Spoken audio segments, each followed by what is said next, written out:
Hello everyone, स्वागत है आप लोगों का। उम्मीद है कि आप लोग बहुत अच्छे होंगे, आपकी तैयारी बहुत अच्छी चल रही होगी। आने वाला जो टाइम है वो स्पेस सेक्टर का है।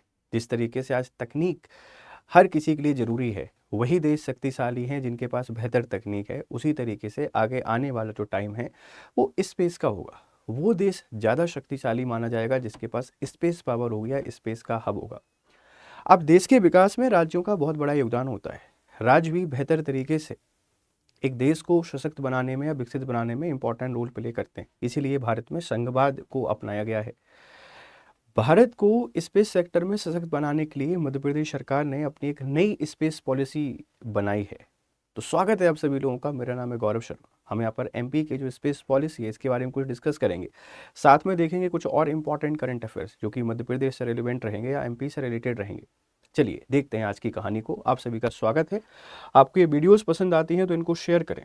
आपके वैल्यूएबल फीडबैक हमको जरूर दें। देखो, Madhya Pradesh space tech policy 2025 है, 2025 है। तो पहला तो एक सवाल यहाँ से ये बन सकता है कि जो टेक पॉलिसी बनाने वाला स्टेट है, टेक पॉलिसी, ये टेक पॉलिसी बनाने वाला मतलब स्पेस टेक पॉलिसी बनाने वाला जो राज्य है ये कौन बना है? एमपी।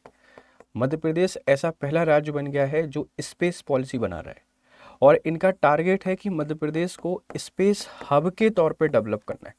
एक स्पेस हब हम बनाना चाहते हैं मध्य प्रदेश को। अभी आप लोग ध्यान रखिए कि जिस तरीके से भारत में एक राज्य है कर्नाटक, इसरो बेंगलोर से ऑपरेट होता है और वहाँ पर उसका हब है और बेंगलोर की इकोनॉमी को बढ़ावा देने में इसरो का बहुत बड़ा कंट्रीब्यूशन है। तो अगर मध्य प्रदेश स्पेस हब के तौर पर डेवलप होता है तो एमपी की इकोनॉमी को बूस्ट करने में हेल्प करेगा। इसी के साथ में एम्प्लॉयमेंट क्रिएशन भी होगा और हम बेहतर इनोवेटिव एक जो विजन लेके चल रहे हैं प्रदेश का, उसको बनाने में काफ़ी हेल्प मिलेगी।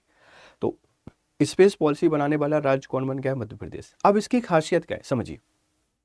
इनका पर्पज़ है भारत का अगला प्रमुख स्पेस हब टेक बनना, भारत का अगला प्रमुख स्पेस टेक हब बनना और वैश्विक स्पेस इकोनॉमी में भारत की हिस्सेदारी को बढ़ाना।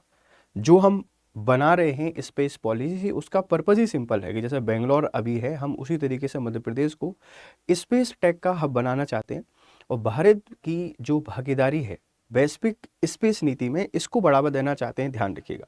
तो स्पेस टेक पॉलिसी बना रहे हैं, इसमें आपके फीडबैक मांगे गए हैं। आप एमपी जनसंपर्क पर जाकर इस पर अपने विचार दे सकते हैं कि किस तरीके से पॉलिसी हो सकती है। ध्यान रखिएगा। Digital India, digital Madhya Pradesh. Madhya Pradesh को डिजिटल बनाने की और काफ़ी काम चल रहा है। गांव में 4G सर्विसेज को हम सुनिश्चित कर रहे हैं, 4G नेटवर्क सुनिश्चित। अभी 1328 टावर स्थापित किए जा चुके हैं 4G के और ये 1743 गांव इससे लाभान्वित हो रहे हैं। 3G सर्विसेज पहुंचना एक बहुत डिफिकल्ट टास्क था, लेकिन 4G सर्विसेज पहुंच रही हैं। हालांकि शहर जल्दी आने वाले टाइम में 6G को देखेंगे, पर गांव में 4G सर्विसेज पहुंच रही हैं और इतने गांव इससे लाभान्वित हो रहे हैं मध्य प्रदेश में। एक और इम्पॉर्टेंट अपडेट ये है कि अभी रिसेंटली मोहन यादव ने मऊगंज जिले का जो देवतालाब शिव मंदिर है इस पे विजिट किया। वो यहाँ पर घूमने के लिए गए। तो पूछा जा सकता है कि देवतालाब जो शिव मंदिर है कहाँ पर है? ये मऊगंज जिले में है और ये बहुत ही इंपॉर्टेंट टेम्पल है मऊगंज का। आप सबको पता है कि रिसेंटली जो रीवा है, इस रीवा से अलग करके, है ना, रीवा से अलग करके मऊगंज को बनाया गया था। तो मऊगंज हमारा एक न्यू डिस्ट्रिक्ट है और हमारे स्टेट के जो सीएम हैं मोहन यादव, आप सबको पता है कि बहुत ही धार्मिक और रिलीजियस सीएम हैं। तो ये कुछ इंपॉर्टेंट अपडेट थी एमपी करंट अफेयर्स को लेकर।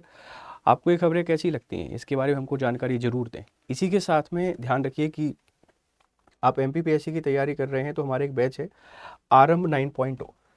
आरंभ 9.0 एक फाउंडेशन बैच है, फाउंडेशन।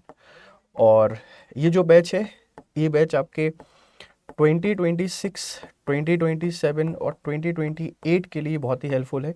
ये कोड आपने याद रखना है, GS लाइव। आप इस कोड को यूज़ करें और इसके थ्रू प्लेटिनम अभी आपको मिल रहा है 16,999 रुपये में, जल्दी कीजिए। और गोल्ड आपको मिल रहा है 9,999 रुपये में। इन कोर्सेज का हिस्सा बनिए और मेरे साथ बेहतर प्रिपरेशन कीजिए। आरंभ बैच से जुड़िए और आपके फीडबैक हमको जरूर दीजिए। मिलते हैं फिर आपसे अगली वीडियो में। तब तक खुश रहें, मस्त रहें। Have a nice time, good day.